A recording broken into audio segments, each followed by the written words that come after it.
أنت ذروة الكرم وأنت أوفى نساء العرب والعجم. يا ذاكر الأصحاب كن متأدبا واعرف عظيم منازل الأصحاب. هم صفوة رفعوا بصحبة أحمد وبذاك قد خصوا من الوهاب. حمزہ بن عبد المطلب رضی اللہ تعالیٰ عنہ. معرکہ احد ختم ہوا تو میدان جنگ ایک دلدوز منظر پیش کر رہا تھا. رحمت عالم کے 70 جانثاروں کی خون آغشتہ لاشیں دور دور تک بکھری پڑی تھیں. مشرکین نے اپنے قبض باطن اور جوش انتقام کا مظاہرہ یوں کیا تھا کہ تقریباً سبھی شہیدان حق کی لاشوں کا مسئلہ کر ڈالا تھا. ان کے کان، ناک اور ہونٹ کاٹ کر پھینک دیے تھے یا ہار بنا کر گلے میں ڈال لیے تھے. سرور عالم صلی اللہ علیہ وسلم خود بھی لڑائی میں سخت زخمی ہو گئے تھے، لیکن آپ کو اپنے زخموں کا کوئی خیال نہیں تھا. البتہ اپنے اس قدر جانثاروں کے بچھڑنے کا شدید صدمہ تھا.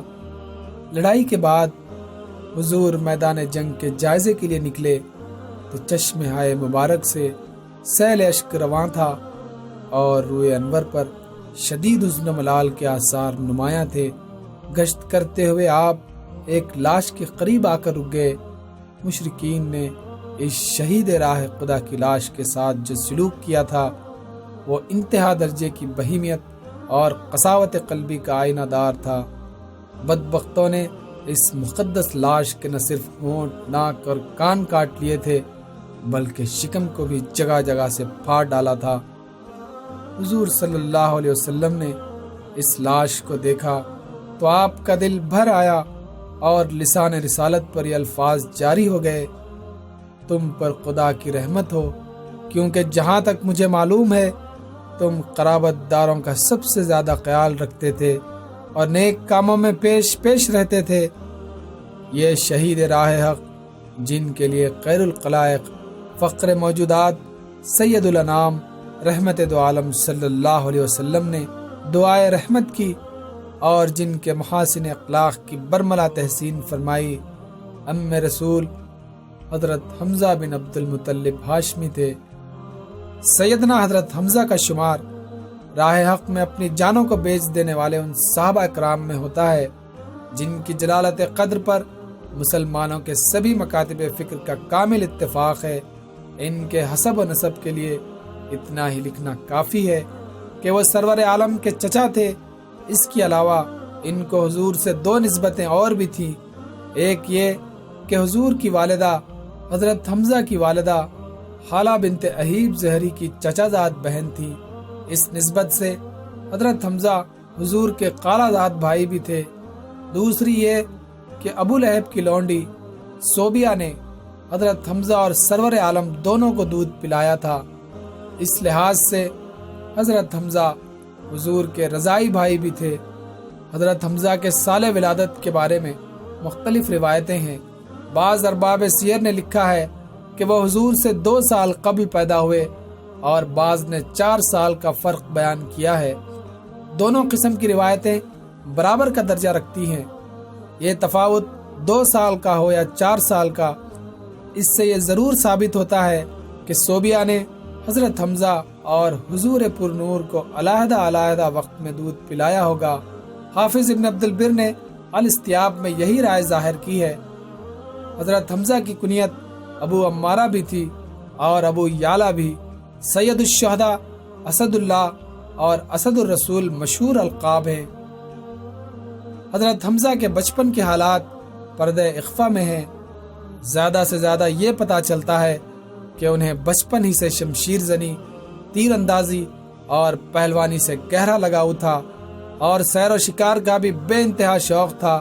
جوان ہوئے تو قریش کے نامور بہادروں کی صف میں جگہ پائی، لیکن وہ قبائل کے باہمی جھگڑوں میں شاذ ہی کبھی حصہ لیتے تھے اور اپنے وقت کا بیشتر حصہ سیر و شکار میں گزارتے تھے.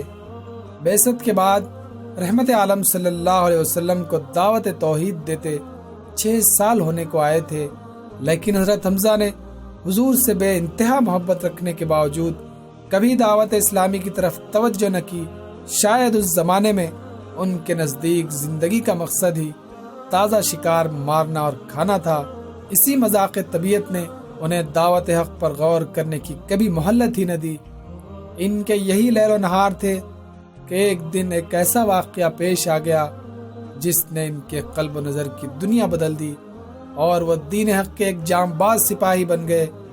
ہوا یوں کہ 6 بعد بعثت میں ایک روز رحمت عالم صلی اللہ علیہ وسلم دار ارقم سے نکل کر صفا کے پاس سے گزر رہے تھے کہ ابو جہل کا گزر اس طرف ہوا۔ اس کے ساتھ عدی بن حمرہ اور ابن الاسدہ بھی تھے۔ ابو جہل نے حضور کو دیکھا تو اس کے تن بدن میں آگ لگ گئی اور آپ کو بے تحاشا گالیاں دینے لگا اور ساتھ ہی دین حق کے بارے میں بھی نہایت رقیق الفاظ استعمال کیے۔ بعض روایتوں میں ہے کہ اس نے حضور پر مٹی اور گوبر پھینکا اور آپ پر ہاتھ بھی اٹھایا۔ رحمت عالم صلی اللہ علیہ وسلم نے اپنے خلق عظیم کے اقتضاء سے نہایت صبر و تحمل سے کام لیا اور ابو جہل کی کسی بات کا کوئی جواب نہ دیا، یہاں تک کہ وہ تھک ہار کر بکتا بکاتا چلا گیا اور حضور بھی تشریف لے گئے۔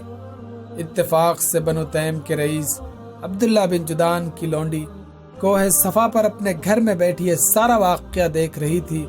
حضرت حمزہ شکار سے واپس آتے ہوئے اس کے گھر کی طرف سے گزرے تو اس نے ان سے مخاطب ہو کر کہا، ابو عمارہ، کاش تھوڑی دیر پہلے تم یہاں موجود ہوتے تو دیکھتے کہ بن حشام نے تمہارے بھتیجے کے ساتھ کیسا ناروا سلوک کیا، نہایت سخت گالیاں بھی دیں اور بری طرح ستایا بھی، لیکن ابن عبداللہ نے کچھ جواب نہیں دیا اور بے بسی کے ساتھ واپس چلے گئے۔ یہ سننا تھا کہ حضرت حمزہ کی رگ حمیت پھڑک اٹھی، غصے سے بے قابو ہو کر سیدھا خانہ کعبہ کا رخ کیا، جہاں ابو جہل مشرکین قریش کی مجلس میں بیٹھ کر لاف زنی کر رہا تھا۔ حضرت حمزہ نے وہاں پہنچ کر اپنی کمان اس زور سے ابو جہل کے سر پر ماری کہ خون نکل آیا اور ایک بڑا زخم ہو گیا۔ پھر پھڑک کر کہا، تم محمد کو گالیاں دیتا ہے صلی اللہ علیہ وسلم، میں بھی انہی کے دین پر ہوں، جو کچھ وہ کہتے ہیں میں بھی وہی کہتا ہوں، اگر تجھ میں ہمت ہے تو ذرا مجھے بھی گالیاں دے کر دیکھ۔ ابو جہل کو لہو لہان دیکھ کر اس کے قبیلے بنو مخزوم کے کچھ لوگ اس کی حمایت میں کھڑے ہو گئے اور حضرت حمزہ پر حملہ کرنے کا ارادہ کیا، لیکن ابو جہل نے انہیں یہ کہہ کر روک دیا کہ ابو عمارہ کو چھوڑ دو، میں نے اس کے بھتیجے کو گالیاں دی تھیں جن کی وجہ سے اس کو غصہ آ گیا ہے۔ بعض روایتوں میں ہے کہ ابو جہل کے حامی مخزومیوں نے حضرت حمزہ سے کہا، حمزہ شاید تم بھی صابی ہو گئے ہو۔ حضرت حمزہ نے بے باکانہ جواب دیا، میرا دین بھی وہی ہے جو محمد کا ہے، جب مجھ پر حق واضح ہو چکا ہے تو مجھے قبول اسلام سے کون باز رکھ سکتا ہے؟ میں گواہی دیتا ہوں کہ محمد اللہ کے رسول ہیں اور جو کچھ وہ کہتے ہیں وہ سراسر حق ہے، خدا کی قسم میں بھی اس بات سے ہرگز نہیں پھر سکتا، تم سچے ہو تو مجھے روک کر دیکھ لو۔ حضرت حمزہ کا جواب سن کر مخزومیوں نے ان سے لڑنا چاہا تو ابو جہل کو خدشہ پیدا ہوا کہ اس طرح بنو مخزوم اور بنو ہاشم کے درمیان ایک ایسی آگ بھڑک اٹھے گی جو کسی کے بجائے سے نہ بجھے گی۔ چنانچہ اس نے مخزومیوں سے کہہ دیا کہ وہ حضرت حمزہ سے کچھ تعرض نہ کریں۔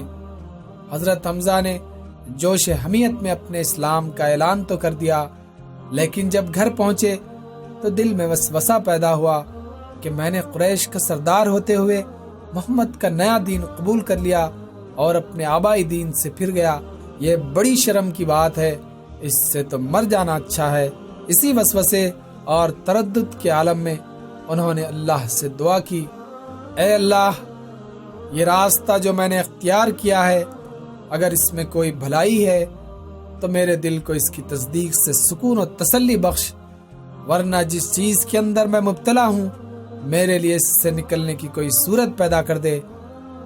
ایک روایت میں ہے کہ ابو جہل کو زخمی کرنے کے بعد حضرت حمزہ سرور عالم کے پاس گئے اور کہنے لگے، برادر زادے، تمہیں خوش ہونا چاہیے کہ میں نے ابو جہل سے تمہارا بدلہ لے لیا ہے۔ حضور نے فرمایا، چچا جان، میں ایسی باتوں سے خوش نہیں ہوتا، میری خوشی تو اس میں ہے کہ آپ غیر اللہ سے منقطع ہو کر دین حق کی پیروی کریں۔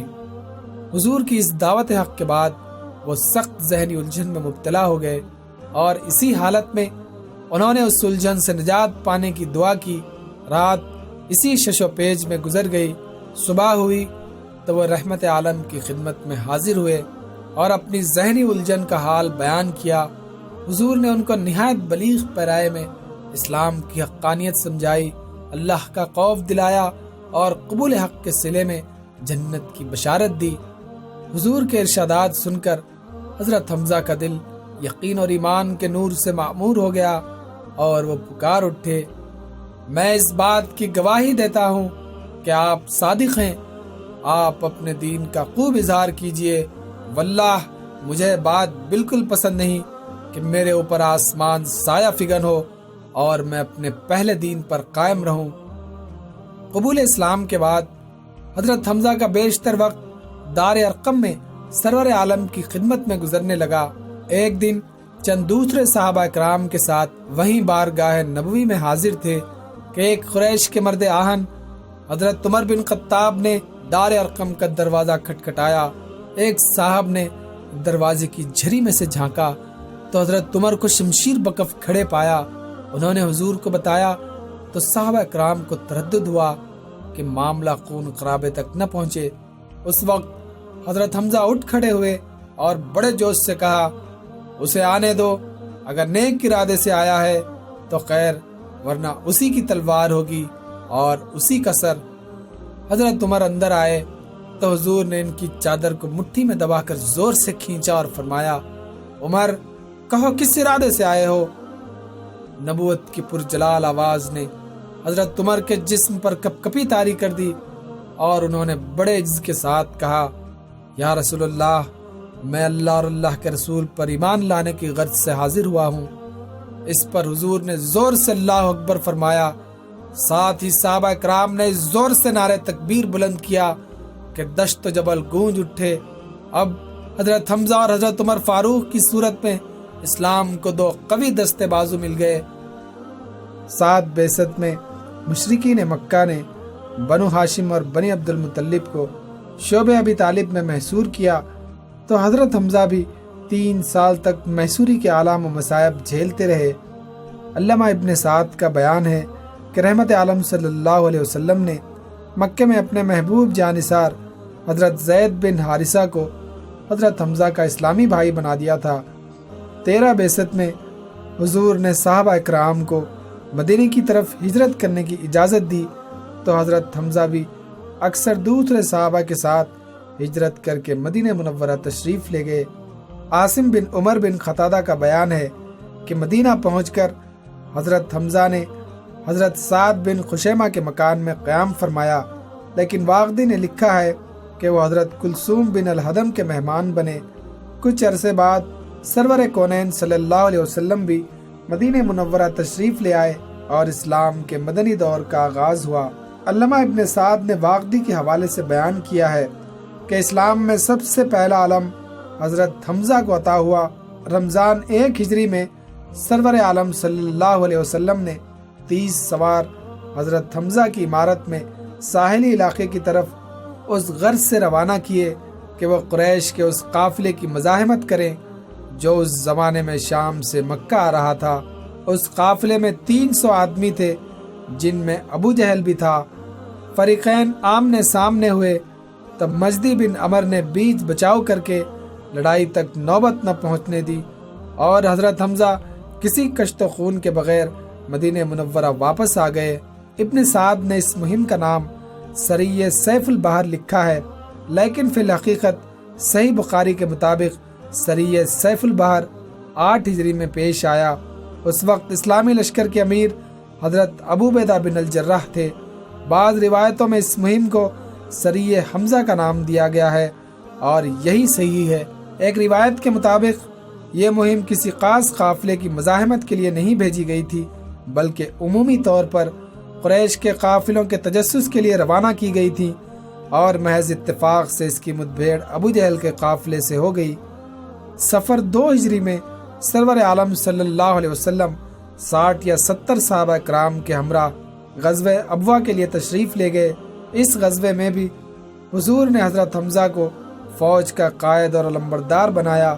اسلامی فوج کے ابوا پہنچنے سے پہلے ہی قریش کا قافلہ وہاں سے آگے بڑھ چکا تھا، اس لیے جنگ و جدال کا موقع پیش نہ آیا۔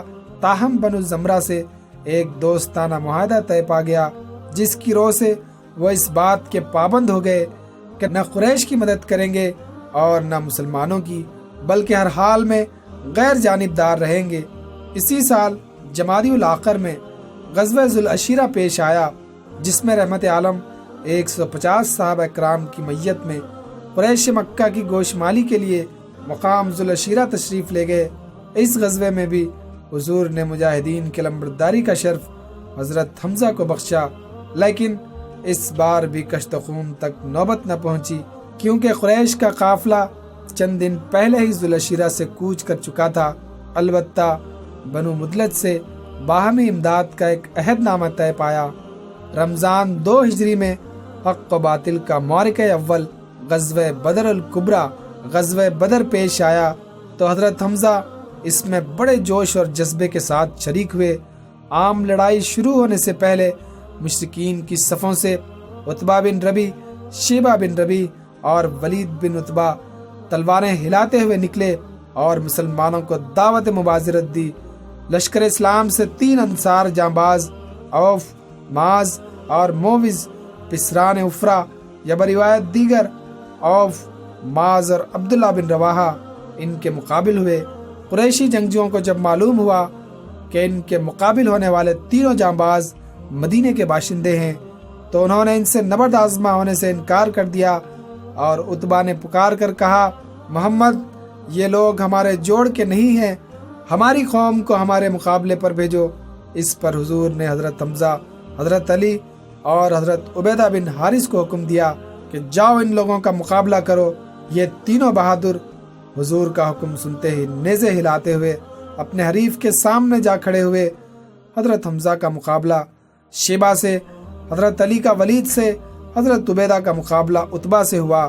حضرت حمزہ اور حضرت علی نے پہلے ہی وار میں اپنے اپنے حریف کو جہنم رسید کر دیا، لیکن عتبہ اور عبیدہ دونوں دیر تک لڑتے رہے، یہاں تک کہ دونوں زخمی ہو گئے۔ حضرت عبیدہ کا زخم نہایت شدید تھا۔ حضرت حمزہ اور حضرت علی نے یہ صورتحال دیکھی تو دونوں نے ایک ساتھ حملہ کر کے عتبہ کو بھی ڈھیر کر دیا۔ بعض روایتوں میں ہے کہ حضرت حمزہ کا مقابلہ عتبہ سے ہوا تھا، حضرت علی کا شیبہ سے اور حضرت عبیدہ کا ولید سے۔ حضرت حمزہ اور حضرت علی تو عتبہ اور شیبہ پر بہت جلد غالب آ گئے، لیکن نوجوان ولید نے بوڑھے عبیدہ کو سخت زخمی کر دیا۔ اس پر حضرت حمزہ اور حضرت علی آگے بڑھے اور آنن فانن ولید کو خاک و خون میں لٹا دیا۔ عتبہ، شیبہ اور ولید کو ہلاک ہوتے دیکھ کر قریش کے ایک نامور جنگجو تیمہ بن عدی کو سخت جوش آیا اور وہ بنکارتا ہوا میدان جنگ میں اترا۔ حضرت حمزہ فوراً اس کی طرف بڑھے اور ایک ہی وار میں اس کو جہنم واصل کر دیا۔ اب مشرکین نے مشتعل ہو کر عام حلہ بول دیا۔ مسلمانوں کی تعداد کفار کی تعداد کی 1/3 سے بھی کم تھی، لیکن انہوں نے اس پامردی اور شجاعت کے ساتھ مقابلہ کیا کہ کفار کا منہ پھر گیا۔ حضرت حمزہ اس شان سے لڑ رہے تھے کہ دستار پر شتر مرغ کی کلغی تھی اور دونوں ہاتھوں سے تلوار چلا رہے تھے۔ جدھر جھک پڑتے تھے کفار کی صفیں الٹ جاتی تھیں۔ اس دن ان کے ہاتھ سے بہت سے مشرکین ہلاک یا زخمی ہوئے۔ ان میں سے بنو مخزوم کا ایک جنگجو اسود بن عبد الاسد بن ہلال بھی تھا۔ یہ شخص نہایت کریہ المنظر تھا۔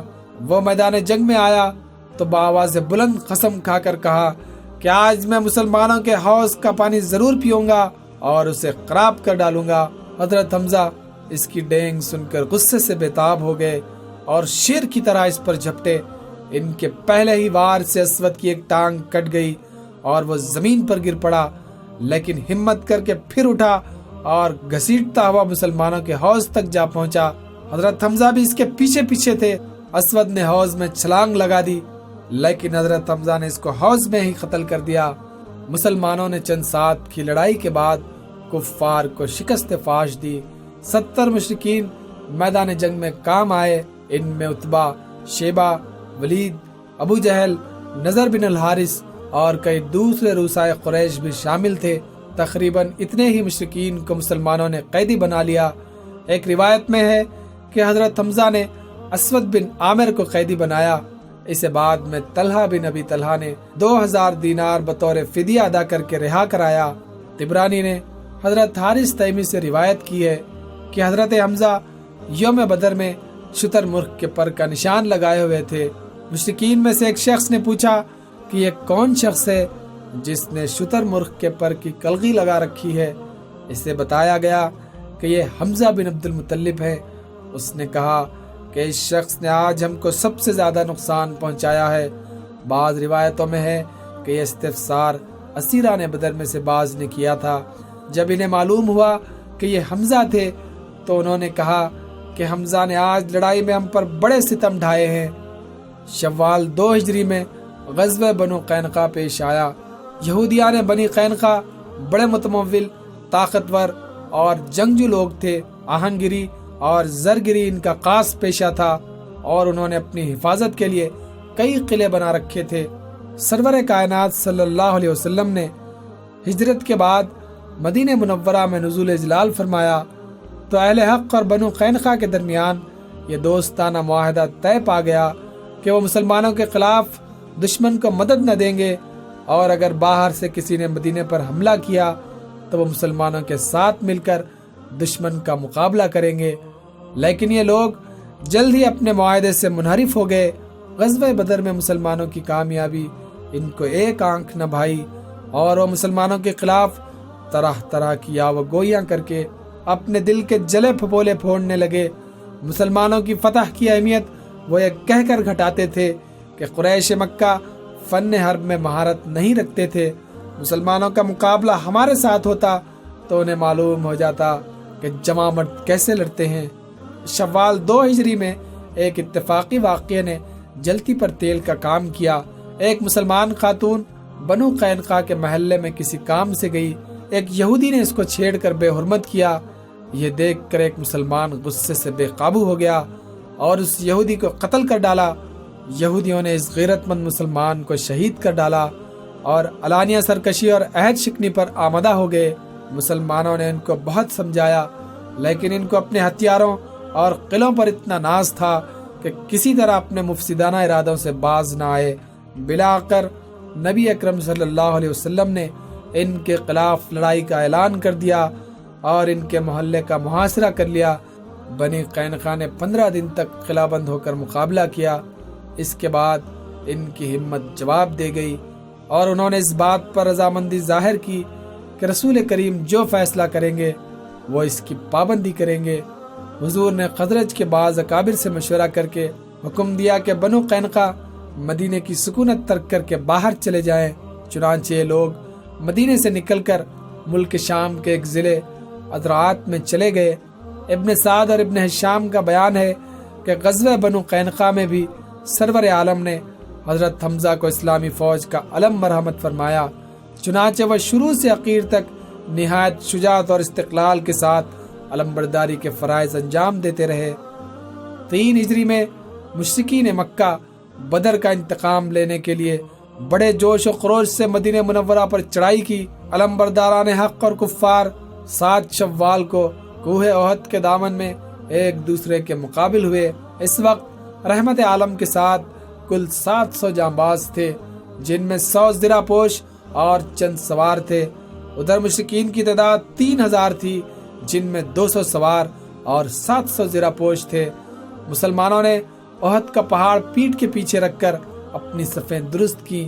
حضور نے 50 تیر اندازوں کا دستہ اس درے پر بٹھایا جدھر سے اندیشہ تھا کہ دشمن اس سے گزر کر عقب سے حملہ نہ کر دے۔ اس موقع پر حضرت حمزہ فوج کے ایک دستے کے افسر مقرر ہوئے جس کا کوئی مجاہد زرہ پوش نہیں تھا۔ طبل جنگ بجا تو قریش کی عورتیں دف پر یہ رضیہ اشعار پڑھ کر اپنے مردوں کو لڑائی پر ابھارنے لگی۔ ہم نجم سحر کی بیٹیاں ہیں، ہم زین پوش کے منقش اور خوبصورت کپڑوں پر چلتی ہیں، ہنس کے چال سے جس کو دیکھ کر آنکھیں قیرہ ہوتی ہیں، ہمارے سر مشک آلود ہیں اور گردن کے ہاروں میں موتی پروئے ہوئے ہیں۔ اگر تم میدان جنگ میں آگے بڑھے تو تو ہم تم سے ہم آغوش ہوں گی اور زین پوش کے منقش اور خوبصورت کپڑے تمہارے واسطے بچھائیں گی، اور اگر تم نے پشت پھیری تو ہمارا تمہارا فراق ہے، ایسا فراق کہ جیسے ہم تم کبھی دوست ہی نہ تھے۔ سب سے پہلے قریش کا لمبردار طلحہ بن ابی طلحہ صف سے نکلا اور مسلمانوں سے مخاطب ہو کر للکارا، تم میں کوئی ہے جو میرے سامنے آئے؟ حضرت علی مرتضیٰ اس کے مقابلے کے لیے بڑھے اور ایک ہی بار میں اس کو واصل جہنم کر دیا۔ اس کے بعد عثمان بن ابی طلحہ رجز پڑھتے ہوئے آگے بڑھا، حضرت حمزہ اس پر جھپٹے اور شانے پر اس زور سے تلوار ماری کہ کمر تک اتر آئی۔ اس کے ساتھ ہی انہوں نے نعرہ مارا، یہ لے میں ساقی حجاج کا بیٹا ہوں۔ علامہ شبلی نعمانی نے سیرت النبی میں عثمان کو طلحہ کا بیٹا بیان کیا ہے، لیکن بعض دوسرے اہل سیر ابن اسیر، حاکم اور حافظ ابن عبد البر نے عثمان بن طلحہ کو صحابہ کرام میں شمار کیا ہے۔ وہ فتح مکہ سے کچھ عرصے پہلے مشرف باسلام ہوئے اور حضور نے انہیں کعبے کی کلید برداری کے خاندانی منصب پر بحال رکھا۔ ہمارا قیاس یہ ہے کہ غزوہ احد میں حضرت حمزہ کے ہاتھ سے جو عثمان مارا گیا وہ ابی طلحہ کا بیٹا اور طلحہ کا بھائی تھا۔ قریش کا علم اٹھا کر نکلنے والے جب کچھ اور آدمی بھی مسلمانوں کے ہاتھ سے ایک بعد دیگرے مارے گئے تو مشرکین نے عام اللہ بول دیا۔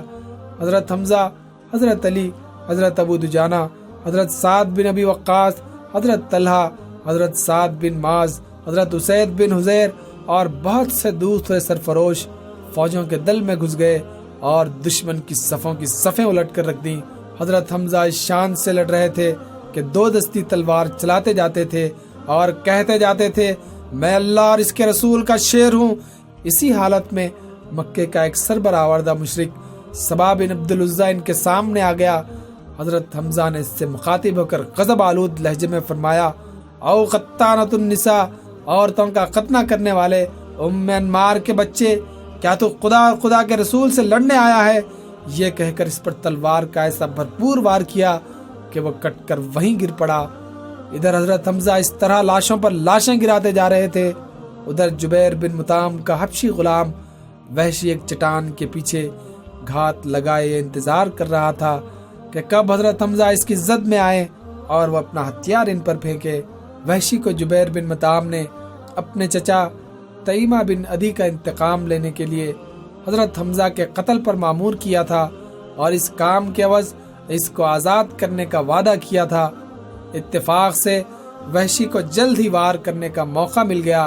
حضرت حمزہ آگے بڑھ رہے تھے کہ یکایک ان کا پاؤں پھسل گیا اور وہ پیٹھ کے بل زمین پر گر پڑے۔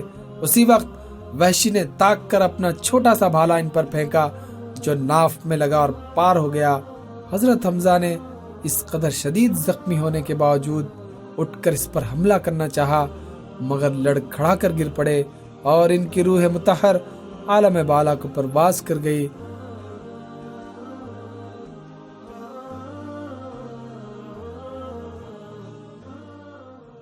نبی کے صحابہ کے راستے پہ چل کے دلوں کا سکون ہم نے حاصل کیا ہے۔ نبی کے صحابہ کے راستے پہ چل کے دلوں کا سکون ہم نے حاصل کیا ہے۔ پیشکش رہبر ٹی وی، رہبر ٹی وی، رہبر ٹی وی، رہبر ٹی وی۔